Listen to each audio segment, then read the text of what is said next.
A 60-year-old male with dyspnea and a measured pulse of 35 per minute. We see a regular rhythm with grouped, narrow, and wide QRS complexes. What's the QRS frequency? We count 11 QRS complexes for the duration of the ECG, which is 10 seconds. So the QRS frequency per minute is 11 times 6, which is approximately 70 per minute.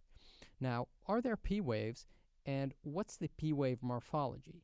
Let's zoom in. The P waves are monophasically positive in lead 2, which is an inferior lead. This indicates normal sinus node activity.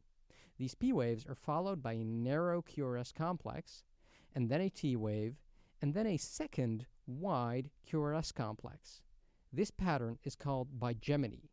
This second beat, the extrasystole, may be of an atrial or a ventricular origin. So how do we make the distinction?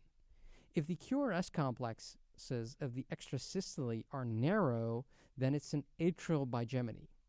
If the QRS complexes are wide, such as here, it may either be a ventricular bigeminy or an atrial bigeminy with aberrant conduction in a refractory ventricle. Do note, in atrial bigeminy, the second P wave isn't always visible, for example, due to it being small or hidden under a T wave.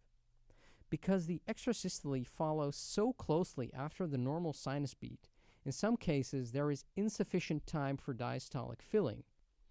This means that the QRS frequency is actually 70 per minute, but every second beat has a low stroke volume and is weak, or in this case, even impossible to feel, which is called pulsus parvis.